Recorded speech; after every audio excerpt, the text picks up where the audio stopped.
Hello, hello, hello, people. It's Thursday. You know what time it is. Another quarantine kitchen.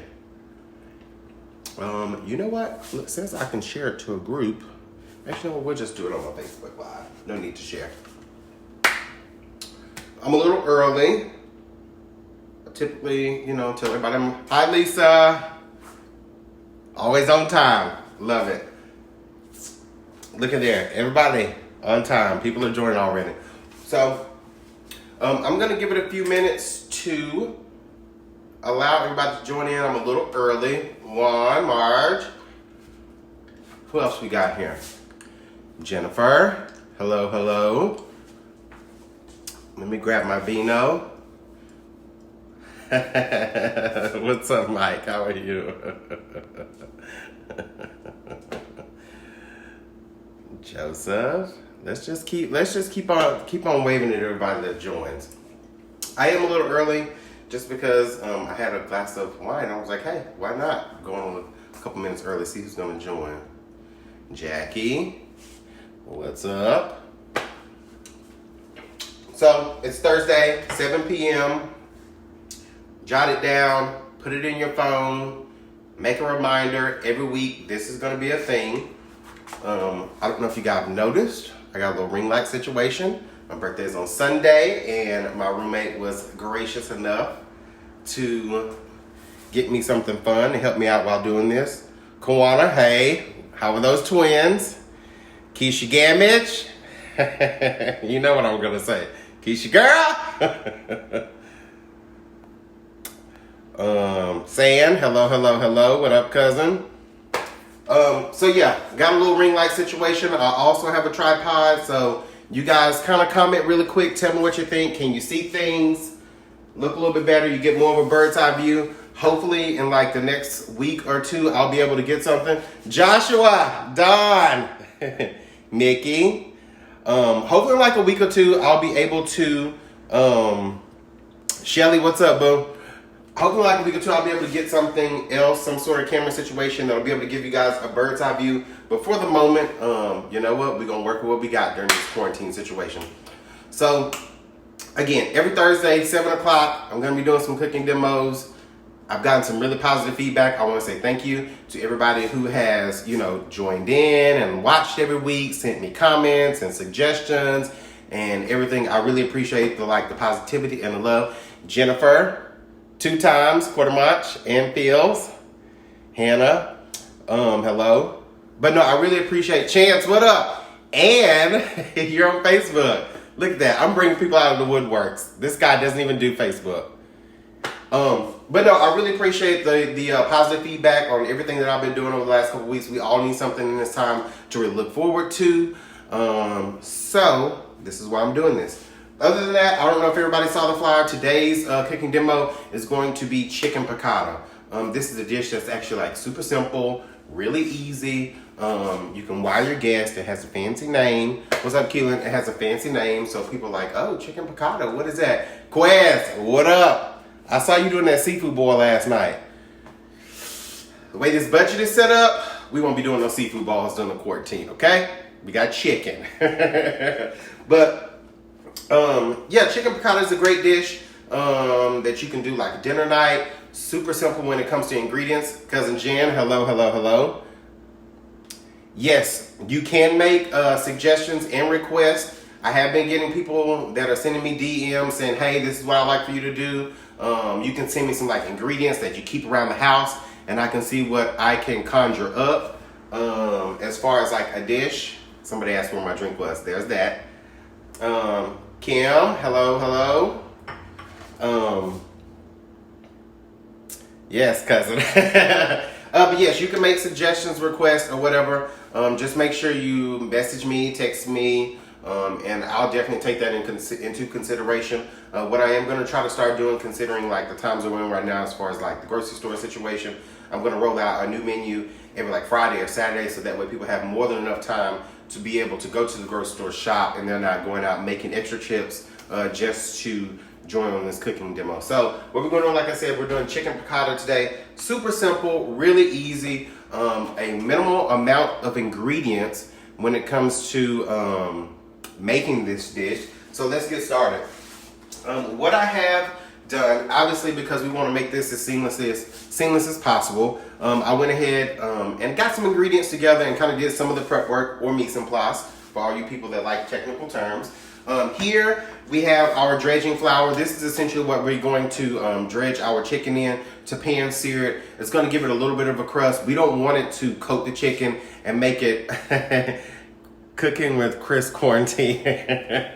Okay, so for the ones that just joined, I need some new names for this segment. I don't want it to have a negative connotation after the quarantine, everything's lifted. I'm definitely going to continue going on with this. I have some fun and exciting news I got today that I'm not going to share just yet, but you'll see when the time is right. But send me some suggestions as to what I should call it. Back to the dredging flour. So this is dredging flour. This is what we're going to use to dredge the chicken in. You want to give it just a light coating. We don't want it to make it seem like we're doing fried chicken or anything like that. It's just light coating, like pan sear it, and give it some really good color. So I have the half a cup of flour here. This is going to be the lemon that I zested. You want to do a whole lemon zested. If you all don't know what a lemon zest or how to zest a lemon or what it is, it's super simple. I'm going to show you a couple things. So this is my cheese grater, pretty fancy. But this side here, you have one of these on all your cheese graters. Sade Scott, Tony Bacon, Ryan Kelly. Hello. More people are joining. In your house with Chris. I love that, actually. Don Stahl, I missed you last week. And I saw you. And yes, Sade, the cousins are here as usual. But anyway, I know a lot of people have cheese graters sitting around their house. Typically, this is the side you use to grate your cheese with. But this side here is what you're going to use as a zester if you don't actually have a zesting tool. And I want to show you the lemon that I zested. So just take a quick look. You want to zest the lemon to, it's almost down to the white part. You don't want to go any further than that, only because if you do, it's going to give your dredge or whatever you're adding that. Vanessa, hey boss, whatever you add your dredge to, whatever you add the lemon zest to is going to give it a bitter taste. So you want to just make sure that you're only getting it, pretty much getting off the skin of the lemon, getting the flavor and not necessarily the meat where the bitter part is. What's up, Susan? What's up, Julia? Okay, I got to start cooking. And quit saying hello or else we ain't gonna never get no food. Alyssa, hello. Okay, so in here I got my half a cup of flour that we're gonna dredge the chicken in. I also have my lemon zest. Other than that, I'm gonna go ahead and add salt and pepper to taste. You guys should have seen on the flyer that I made for Facebook, it gave you all the ingredients. As far as when I say salt and pepper to taste, you wanna make sure you taste it. Like I said in my first video, we don't want anything coming out of this kitchen that isn't seasoned. To this dredge, I just added about, if I had to guess, I would say a teaspoon of salt. And then I'm adding some fresh cracked pepper to it as well. Other than that, what I've already done, I started to preheat my pan a little bit just so we can go ahead and start warming that up. And the reason why, and I'm mixing this up with a fork to kind of break up the lemon zest, so that way it evenly distributes over the chicken. You don't have like clumps of lemon zest. All right, so let's go ahead and grab our chicken out of the fridge. Kind of like Food TV Network in real life. Minus, you can't see me when I go to the fridge. Okay, so something I learned in culinary school is you always also want to season every step of the way. Cameron, Raul, Kelly Scott, Amy Cole. Come on, ring light, you know this. It's got me going, Amy. Sean, hello. But yeah, something I learned in culinary school, you want to season every step of the way. So what we're going to do is just lightly season the chicken breast with a little bit of salt and pepper. Considering we already seasoned the flour, we don't want to overdo it. And with me, I'm trying to watch that salt intake. We're getting a little older, so we got to watch that pressure of the blood. So we seasoned that pretty good. The pan is already getting a little warm. So what I'm going to do is add my 2 tablespoons of extra virgin olive oil to this. So that way it's just going to allow us to give a good sear on the chicken and also not stick to the pan. I also, when posting this recipe, I didn't post like, I'm going to put it with pasta or I'm going to put it with potatoes or anything, you can literally put chicken piccata with just about anything because chicken piccata is the dish in itself. And then as far as a side dish, you can pair it with pasta, roasted rosemary potatoes. There is a plethora of things that you can pair it with. I'm gonna turn that down just a second while I'm doing this.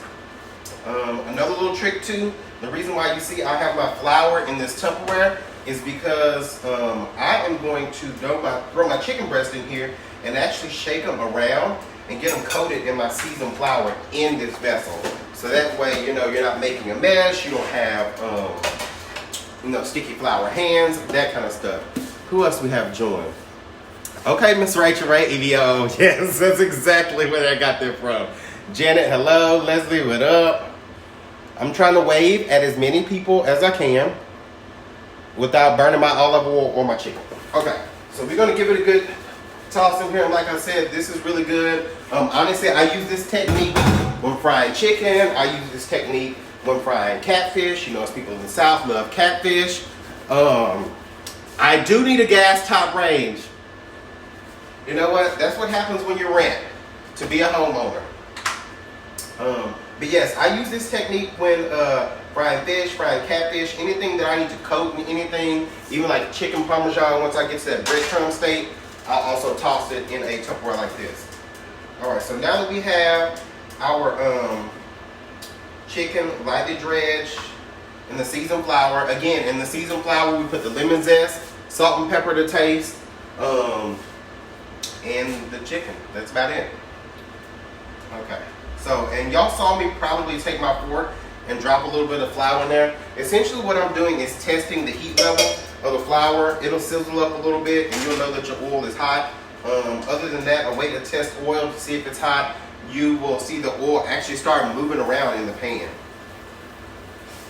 All right, so not much of a sizzle. We're gonna turn her up just a little bit. I was smoking a while ago, so I was trying not to smoke myself out. And again, you don't want to coat this chicken heavily in the flour. You just want to give it a good dredge. You would just want to allow it to have a little bit of a crust on it to also give it some good flavor. This is going to take about 3 to 4 minutes for each side. And the good thing about this dish is you really don't run the risk of overcooking it or making your chicken dry, only because I can't deal with some of these text messages I'm getting. You really don't run the risk of having dry chicken only because you're gonna put it back in the pan and also kind of toss around the sauce. Aaron Ford, what's up? Classmate, we getting old, 20 years out of high school. What's up, Casey? Finesse, social distancing. I saw my friend today while on a run. Michelle, Abel, hello people. Thank y'all for tuning in. Okay. So a couple things I want to talk about while this is searing. Like I said, it'll take about 3 to 4 minutes on each side. Every Thursday night, 7 o'clock, I'm going to be doing these cooking demonstrations. Please make sure you send me a direct message. If you have my phone number, shoot me a text message. I want some suggestions, some things that you have laying around your house right now that you haven't used, and I'll try to figure out a dish to make with those. Other than that, I also want suggestions to what to rename this segment after everything is over. I feel like Quarantine Kitchen has a negative connotation and we want to move past that. Israel, what up? Okay. Come on, shirt. Finesse, you know I love a little print. So we are about 1.5 minutes, 2 minutes in on this side. We just want to check it to make sure that we got some good color going on without burning. Also, I hate these tongs, so I'm going to switch them out. One of my pet peeves is using metal stuff and non-stick skillets, but I'm a professional, so either try it at your own home, but don't try it in my home. Alright, so, yeah, the thing about these chicken breasts too, I forgot to mention, you definitely want to make sure that when doing chicken piccata, they're like a thinner chicken breast. You can buy them thinly sliced chicken breasts, or you can take the thick ones and cut them in half to make it a little bit more easier to work with. Alright, let's give them a good flip. Like I said, about 3 to 4 minutes on each side. Here, I'll give you some look-see. That's what you're looking for as far as color. Just like a good golden brown on there. Not too dark. I'm also going to grab me another plate to put my chicken breast on. Something about chicken piccata that I really like, it's going to be a one pot wonder. So it's not like you're in the kitchen messing up a bunch of dishes, that kind of stuff. Alex, Chiffon, Aspen, hello. Okay, I'm waving at everybody. I'm getting it in. Amanda, what's up, people? Vanessa, how are you? John, Ashley. Okay. Too many people say hello to at this point. I need to make sure I'm watching my chicken. I don't want this to be burned. Okay. With the show of hands, I want to know how many people are actually cooking with me at home. Because I got a lot of requests this week. Like, hey, what are you doing? When are you cooking? I want to get the ingredients. Ricky, Jenna, Brian Bangs, hello, hello. Come on, 39 viewers. All right, we got some good color on this. Again, you don't want to worry about overcooking this chicken only because you're actually going to put it back in the sauce and let it simmer for a minute. So I did about 3 minutes on each side. I'm going to give this pot a quick rinse.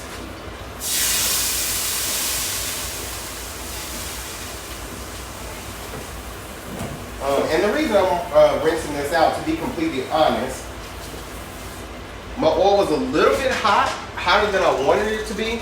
So I'm just kind of getting out some of the brown bits, the dark brown bits. David Staub, what up? Javon, hello. Alex, I know you did get capers, boo. A lot of people did.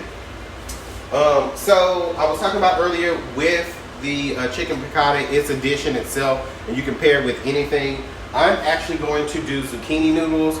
During this quarantine, I've been trying to get my fitness on, working out, that kind of stuff. So I'm actually going to do zucchini noodles. The way I'm going to do my noodles, you can buy them prepackaged in the grocery store if you like, or if you want to, oh God, I don't know what my dog is doing over there. She doesn't sound good. You can buy them prepackaged in the store, or you can buy a spiralizer. Spiralizers are super cheap. You can get them from like Walmart, any kind of like home goods store, that kind of thing.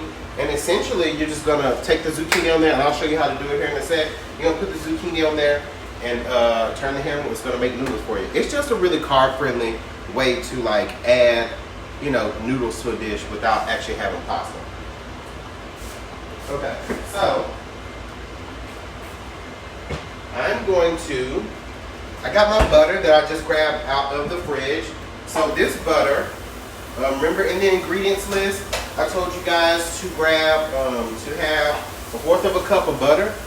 This is essentially what you're going to utilize to make your roux. With this 1/4 cup of butter, you're also going to do 1.5 tablespoons of flour. A roux is essentially equal parts of equal parts of fat and flour. Roux are utilized in when you're making gumbo. They can be utilized as a thickening agent. You really use roux in a lot of different things. So we're letting this butter melt, do its thing. I'm gonna turn the pan over here so you can see. So essentially, you just want to kind of incorporate the butter and the flour together to come together as a roux. When you're making stuff like gumbo, those kinds of things, roux you want to cook them a little bit longer to give it that really dark, rich color. But with this, you're just essentially working the butter and the flour in together to make it look like wet sand. That's the perfect consistency of a roux. Joshua, what up? Cousin Ursula, how are you? I don't know what Wasabi's doing down here, but she's like at my feet. If you guys don't know, I have the most precious little dog. Her name is Wasabi. She's being weird right now. So there's that. All right, so now that we have the flour and the butter in the pan for the roux, we're going to take our 1/2 cup of white wine. As you all know, sometimes you have guests that may, prefer that they don't drink wine, that kind of thing. Cousin JT, hello. Some people that don't drink alcohol, that kind of thing. Essentially, the alcohol content is going to cook out of the wine while you're making this, but technically there is still alcohol in there. Let's go ahead and now we're going to grab our chicken stock. So with this recipe, it calls for a cup of chicken broth. We're just going to kind of wing it. But you guys at home who aren't professional cooks, make sure you use the recipe. It looks like about a cup and a half, actually. Yes, if you are not a professional cook or you can't eyeball things or ingredients to see, how things are working out, definitely go by the recipe. This is what they're meant for. But with myself, I've been doing this a minute, so I can kind of wing it. Okay, so honestly, we're getting really, really close to finishing this whole thing up. We've already pan-seared our chicken breasts, dredged them in that seasoned flour with the salt, the pepper, the lemon zest, and gave it a pan-sear 3 to 4 minutes on each side. We took that same pan and we added our butter, our flour, which in essence made a roux, and then with that we added our chicken stock as well as a little bit of white wine to deglaze the pan with. I want to show you guys really quick what it looks like when you spiralize a zucchini. And it's pretty cool, actually. Like I said, it's a good alternate for pasta, especially when you're trying to work out and eat a little healthier. Let's get all this out there. I'm going to also really quick, while I'm thinking about it, let's go ahead and juice half of a lemon. This should come out, for this recipe, it should come out to about a tablespoon and a half of lemon juice. But let's go ahead and look. Actually, I'll just do this. And the reason I'm doing it into my hands that have been sanitized and washed is because we want to catch the seeds. The seeds are a little bit unappealing. We don't necessarily want to add those seeds to the dish. Somebody chomp down on them and crack a tooth, then you got a whole situation at your dinner party. For everybody that's just joining, thank you, thank you, thank you. Michael, hello. Shatoya, what up?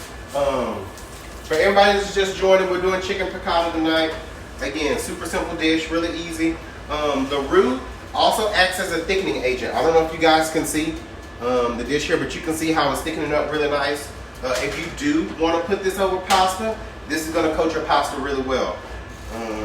But back to what I was going to do with the zucchini. This is a spiralizer. Like I said, this is what I am choosing to use as like a side dish or an accompaniment to the dish tonight instead of pasta or roasted potatoes or whatever. Teresa Lewis, what up? Dana, hello.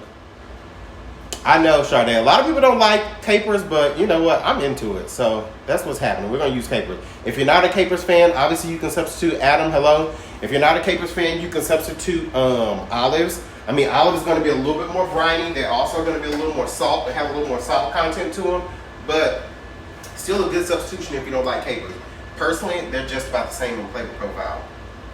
Again, I know you guys can't really see all that well, but this is my spiralizer, and also you cut the ends off of your zucchini and stab it on here. You can get these at Home Goods. You can get them at Bed Bath & Beyond. If the one near you is still open, the one here in Austin closed, that's neither here nor there. Let me move that to the back burner so you can see. All right, so you just want to cut the ends off of your squash, zucchini, whatever. You can spiralize, sweet potatoes, everything. It's honestly, if you do a lot of these, it's worth making the investment on the front end as opposed to going to the grocery store and buying those bags every few days. So you just give it a good turn, and as you turn it, it's going to shoot the noodles out the backside. I'm going to give it a few more turns before I show you guys the actual product. And this has suction cups, so it's like stuck to the cabinet, so bear with me. All right now. So this is what you're looking for. Like I said, this is a great substitute for pasta or whatever. Instead of having all those carbs, you're able to kind of get the feel of eating pasta, but not necessarily a little bit more healthy of an option.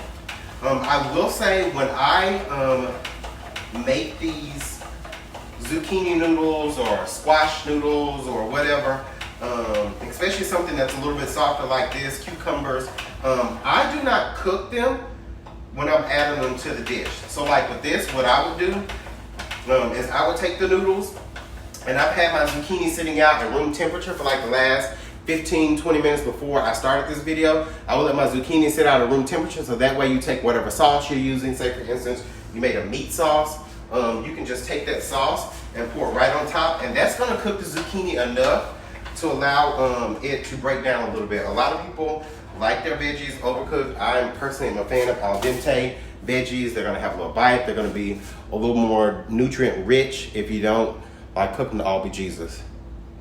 Joshua, Dan, hello, hello. All right, so I'm done with the spiralizer here. So we're gonna grab our noodles. It's the magic of Facebook Live and me watching tons and tons of food TV, obviously I had some noodles already ready. Let's look at that.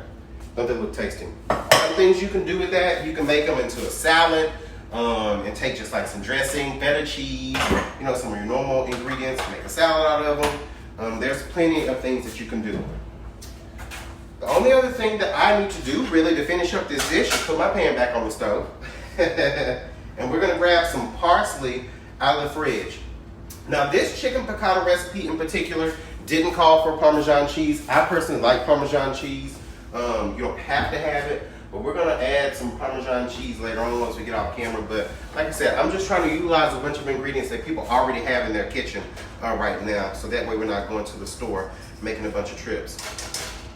All right, for those that don't know, capers are what capers are. They're actually a pickled flower bud. They come from a bush and they're pickled. That's what it is. I mean, they're not super briny like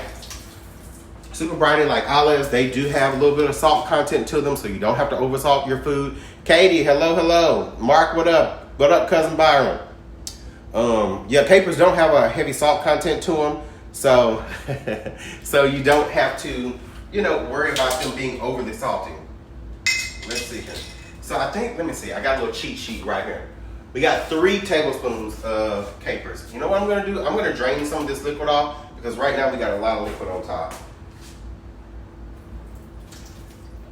Again, for everybody that's tuning in, I really want you guys to give me some good feedback as to what I can rename this segment. Please feel free to direct message me. Feel free to text message me if you have some good suggestions.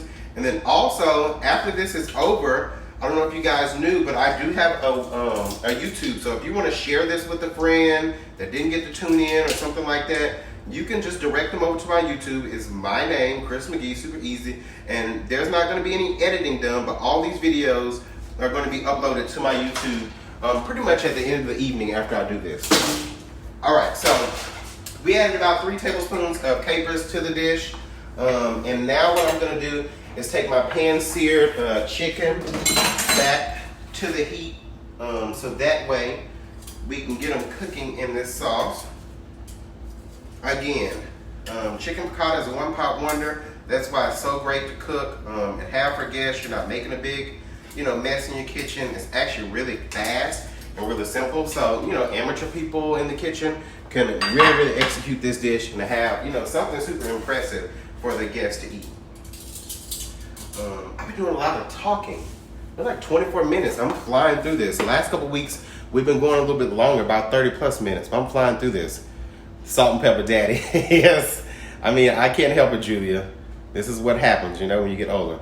What up, Cam? How are you? Hey, Diane. How are you? Thank you for all your feedback and suggestions. I am going to take some pictures this evening, and I will post them. Wasabi, get out of my way. For everybody, that's my dog I'm talking to. For everybody who is cooking with me at home or plans on making this dish at a later time, feel free to take some pictures, tag me in them, that kind of thing. Jennifer Quartermach, cheers. All right, so the chicken piccata is starting to, simmer again. I put it back on the heat. And again, like I said, we didn't necessarily have to cook our chicken breast all the way through the first time because you want to let them simmer in this sauce and soak up some of that flavor of the capers and the lemon and the white wine. Just kind of toss them around. You know what I'm going to do? I'm going to give it a good taste test real quick just to see. Oh, that's good. That's like good. Only thing I will say, I'm going to add some more fresh cracked pepper.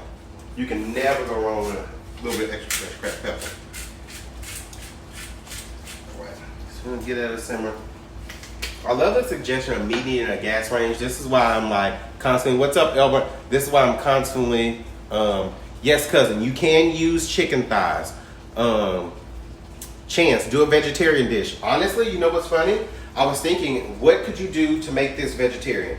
Obviously, you can take out the chicken broth and substitute that for veggie broth. Other than that, if you wanted like a meaty, substitute for the chicken, I would suggest dredging some portobello mushrooms and utilizing those for like your chicken substitute. What's up, Tulane? Thank you for tuning in, everybody. Again, I'm just grabbing some parsley out of the fridge. This is strictly for me to finish the dish. Make sure you're washing all of your produce right now, you guys. Triple washing it before you get it home, after you get it home. Hell, if you can wash it at HEB, do whatever. Just because, like, you know, I noticed at the store the other day, people were real touchy with stuff, and I was like, why are you touching everything? It's super unnecessary. All right, so we got a good simmer going on, and we are just about finished with this. I'm gonna take my parsley here, and we're gonna cut off the stems. For this recipe, it says 2 tablespoons of parsley. You also want to add your parsley at the very, very end. You don't necessarily want to have the parsley be like a cooked item and like stew in the sauce. The parsley is going to add some flavor to it, but you also want it to give it that brightness and that really good green color. All right, so we're looking good here. Again, this recipe calls for 2 tablespoons of parsley, but I think this is probably going to come out to about 1.5 tablespoons. If I had to eyeball it, use my professional eye. In the future, I'm going to figure out a way, you guys, to be able to cook and do these demos so you're not looking at the back of my head the whole time. I know that's kind of like a letdown right now. At least when I turn around, it's a good look. All right. So honestly, the sauce is thickened up really, really nicely. If you guys want to take a look, it's bubbling away. It looks tasty. The chicken still has a good brown color to it. Looks like something you might get at Olive Garden or better. I have to throw your reference in there. All my Olive Garden peeps that are watching. And it has a really great smell to it also. So like I said, the parsley calls for 2 tablespoons.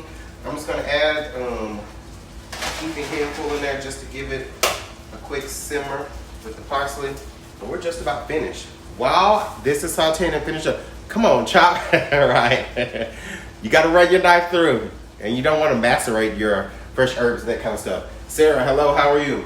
Well, does anybody, while we're letting this simmer and I'm getting ready to plate this up, does anybody have any questions over anything? Does anybody have any suggestions? Yes, Alex, when you hear your family. Right now, ain't nobody here. Quarantine. Please quarantine by yourself or your roommate. All right. So here we go. Obviously, I have a nice plate. That's it. We're going to add some of the zucchini noodles. Like I said, the zucchini noodles are raw. This is something that you don't have to cook when you are utilizing them for like a side dish for something hot that's gonna have a sauce. Only because, hey Maria, how are you? Only because the zucchini noodles are gonna lose their texture. They're gonna get super, super mushy. So with me, I like to throw them on a plate uncooked and then take my sauce and just kind of put my sauce on top of it. Actually, let me get a spoon first and we'll ladle up a little bit of sauce. Just a little bit of sauce. Everybody likes sauce. Some other fun stuff that I would put with this chicken piccata, if you weren't doing pasta, obviously pasta is the easiest go-to.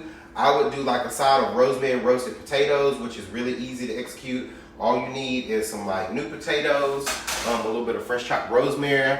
I'll do olive oil, garlic, salt, and pepper. Boom, throw them in the oven, and you're good. Keisha, what up? How are you? All right, so we got our zucchini noodles covered in a little bit of the sauce. Let me bring my plate over so I'm not making a mess. And then we're just gonna lay the chicken breast right on top of there. Honestly, the only other thing that I'm gonna do, I'm gonna take a fresh lemon. Let me get some water on this and rinse this off. I'm gonna take a lemon and slice this, and we can add it on the top for a really good garnish. The only other thing that I would suggest, say you were having a dinner party and you wanted to wow your guests and do like a fun garnish. Take your lemon, cut it in half. If you got 4 guests, do 4 lemon halves. If you got 5 guests, do 5 lemon halves. Mickey, hello. It looks good and it smells good. Sunshine, hey boo, how are you? All right, so yeah, I would take the lemon half. If you have like guests coming over and you want to wow them, do a really fun garnish for them. Come on, Victor, Raj Finesse is so crazy. What you can do with the lemon is actually cut it in half and take a hot skillet, no butter, no anything, just a little bit of olive oil, like a touch. If you got, 4 or 5 lemon halves, take like a tablespoon of olive oil, just coat the bottom of the pan. And they better. How are you? I would take the lemon and do it meat side down. When I say meat, you want to actually, expose the meat of the lemon. Just do it meat side down in the pan, in a dry pan, no sauce or anything like that. And that's going to essentially bring out the natural sugars in the lemon. It's going to give it like a chard-like flavor, and you can squeeze it on top of your dish, and it's just going to add like another element of brightness to it. All right, guys, so we have completed our dish, week 3, quarantine kitchen. Again, if y'all have suggestions of what I can call this moving forward, please do. I definitely want to change the name to this segment. Also, Sunshine, I miss you too. Capers are disgusting. You and about 50 other people, 50% of these people that are watching say capers are disgusting. But you know what? That's part of the dish. Dylan, hello. But I do want to rename the segment. Also, make sure you hit me up in my DMs, call me, text me, whatever, giving me some suggestions and ideas of what to cook.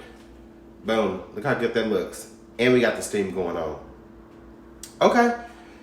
So that's about it, you guys. I have to figure out why my dog is down here at my feet being weird. I really appreciate all the support, all the positive feedback. Other than that, I will... Shay, thank you. It does look pretty good, right? A little flavor, a little seasoning. But yeah, I really do appreciate all the positive feedback, all the comments, all the love, all the likes, all the shares. If you're missing these videos, they will be every Thursday, 7 o'clock. Set a reminder. Other than that, you can also go over to my YouTube. It's just my name, Chris McGee. I have the last 3 weeks worth of videos uploaded, the last 2 weeks uploaded already. I'll do this one later tonight. Other than that, I got some old content, mac and cheese, huevos rancheros, pasta bolognese, and those were fun to do as well. So those are some really good things that you can go over and check out and have some recipes for too. I guess that's it, you guys. Again, thank you for tuning in. Appreciate you. I gotta check on my dog now. Have a good night, everybody. Be safe.